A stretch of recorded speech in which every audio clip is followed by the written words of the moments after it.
Welcome to The Explainer. Today, we are diving deep into the incredibly complex and, honestly, kind of paradoxical history of one of the 20th century's most fascinating figures, Leon Trotsky. Based entirely on the historical accounts we have, we're going to trace a life that was completely defined by radical ideals, ruthless warfare, and a deadly, high-stakes political chess match. So picture this. It's August 20th, 1940. We're in Coyoacan, Mexico. An older man is just sitting quietly in his study, reading. He's in exile. Suddenly, he's violently attacked from behind. A Stalinist agent by the name of Ramon Mercader has broken into his home, and he drives an ice axe directly into the man's skull. It is a brutal, highly targeted hit. Now, despite taking this terrible blow, the 60-year-old man actually gets to his feet. He struggles with his attacker, literally fighting for his life. But it's just too late. He succumbs to his injuries and passes away the very next day in the hospital. And that brings us to a really central historical mystery. Who exactly was this man, and why was Joseph Stalin, who was arguably the most powerful dictator on Earth at the time, so absolutely obsessed with having him killed? Okay, let's dive into this. The man the whole world knows as Leon Trotsky, the literal arch-enemy of Stalin, was actually born Lev Davidovich Bronstein back in 1879. To really understand his dramatic rise to absolute power and his staggering fall into permanent exile, we have to look at the world that forged him. Bronstein grew up in an isolated farming family in Ukraine. This was during the Russian Empire, a place plagued by massive inequality and strict autocratic rule by the Tsars.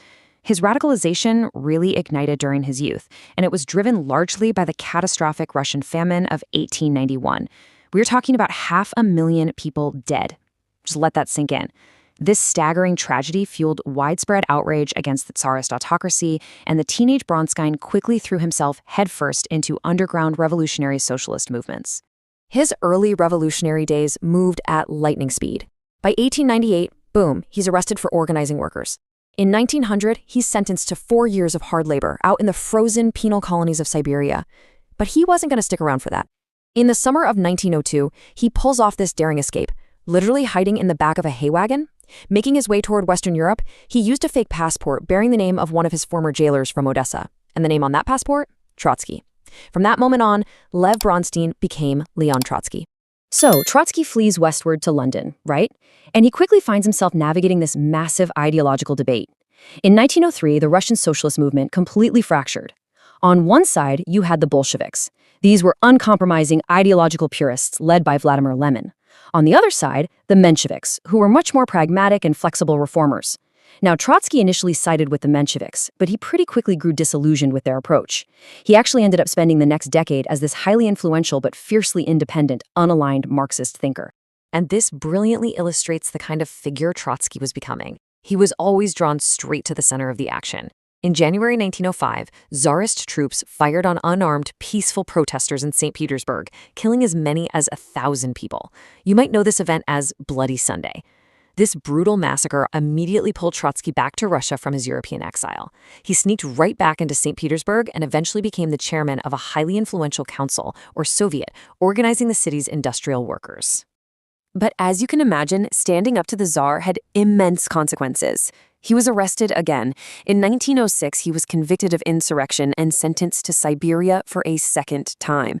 And incredibly, no way around it, this is crazy, he escapes again, this time while he is literally en route to the penal colony in the dead of winter.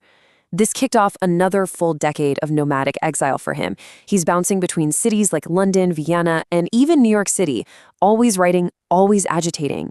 So the crucial point is what he was doing during all these years in exile, particularly in Vienna. He wasn't just hiding out, he was writing and deeply shaping Marxist theory. It was right here that he developed his defining concept, permanent revolution. Basically, Trotsky argued that the working class couldn't just sit around waiting for gradual capitalist development. They had to step up and continuously drive the social revolution forward, permanently, on a global scale until pure communism was achieved. This specific idea would become the absolute bedrock of what we now call Trotskyism. Fast forward to 1917, the absolute devastation and food shortages caused by World War I had finally triggered the collapse of the Tsarist regime. Tsar Nicholas II abdicated. Hearing this, Trotsky rushes back to Russia from New York. Realigning himself with Lenin and the Bolsheviks, Trotsky actually became the primary architect of the power grab itself. He authored the resolution to create a military revolutionary center, and he actively organized the garrison troops to seize the Winter Palace. This was the famous October Revolution, and Trotsky was literally the man on the ground making it happen. Let's move to and see how this builds. Because grabbing the palace was just the beginning. Almost immediately, the new Soviet state was plunged into a desperate, brutal civil war against a massive coalition of anti-communist forces.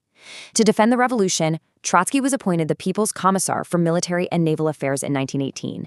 Practically overnight, he was effectively the absolute commander of the new Soviet war effort. Now, the massive growth of the Red Army highlights this really profound paradox in Trotsky's legacy. The eloquent, humane intellectual who had spent his entire life passionately advocating for the rights of the downtrodden worker, completely transformed. He became a ruthlessly efficient, iron-fisted military commander. Under his direct control, the Red Army rapidly swelled from 300,000 men to a staggering 3 million troops, forcing back domestic and foreign enemies on multiple fronts. But this military success came at a truly horrifying human cost. To instill extreme discipline in his massive new army, Trotsky instituted devastatingly brutal methods. He actually invented what were known as blocking units. These were special squads positioned right behind the frontline Soviet troops, under strict orders to gun down their own men if they tried to retreat or desert. He even justified this later in his autobiography, arguing that an army just cannot be built without reprisals. Trotsky proved for sure that he was willing to sacrifice absolutely anyone and anything to ensure the revolution survived. Well, they won the Civil War, but then the real fight began. In the early 1920s, Lenin suffered a series of strokes and eventually passed away in 1924, leaving this massive power vacuum at the very top of the Soviet regime. What followed was a fierce, high-stakes political chess match between two complete opposites. On one side, you had Trotsky, the Red Army hero, a fast-talking, brilliant, but somewhat aloof intellectual who really wasn't a natural backroom politician. On the other side, you had Joseph Stalin, the slow, cunning, methodical general secretary who spent all his time meticulously building quiet alliances. Stalin just completely outmaneuvered Trotsky within the Politburo, which was the party's top policymaking committee. Using his role as general secretary, Stalin filled the entire government with his own loyalists. He formed a Troika alliance with two other senior officials specifically to block Trotsky's succession. And get this, even though Lenin actually left a deathbed testament explicitly warning the party about Stalin and practically anointing Trotsky, Stalin just suppressed it. By 1925, Stalin's coalition successfully voted to strip Trotsky of his military command, pushing him completely out of the decision-making circle. The sheer speed of Trotsky's downfall is just breathtaking. In just a few years, the man once considered the genius of the revolution and arguably the second most powerful person in Russia was entirely erased from the government.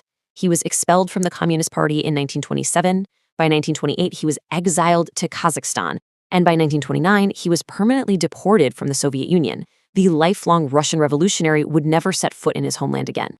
Now, what's really interesting about this slide is the horrific contrast it paints. As Trotsky bounced from Turkey to France to Norway and finally to Mexico, Stalin's absolute control over Russia descended into deep paranoia and terror. During the Great Purge of the 1930s, Stalin wiped out all perceived political opposition. As many as 1.2 million people died, either through executions or out in the gulags. And to justify this absolute bloodbath, Stalin's secret police frequently branded the victims as spies and Trotskyists. But here's the thing. Even though he was living an ocean away, under constant threat of assassination and heavy guard, Trotsky flat out refused to stay quiet. He continued writing prolifically, constantly attacking Stalin's regime. In 1938, he and his global supporters actually founded the Fourth International. He envisioned this as a pure, revolutionary Marxist alternative to what he saw as Stalin's deeply corrupted, tyrannical version of communism. And that brings us right back to that ice axe in Mexico in August 1940. Stalin finally got his man, but he couldn't kill his ideas. Decades later, after Stalin died and his horrific excesses were exposed to the world, Trotskyism actually experienced a massive global surge. For many leftists in Africa, Asia, Latin America, and even within British and French socialist politics, Trotskyism emerged as the acceptable face of communism. It became this rallying banner for those who believed deeply in the Marxist revolution but felt Stalin had completely perverted it. Which leaves us with a pretty profound historical dilemma. When you look back at the life of Lev Bronstein, what do you see? Was Leon Trotsky a humane visionary?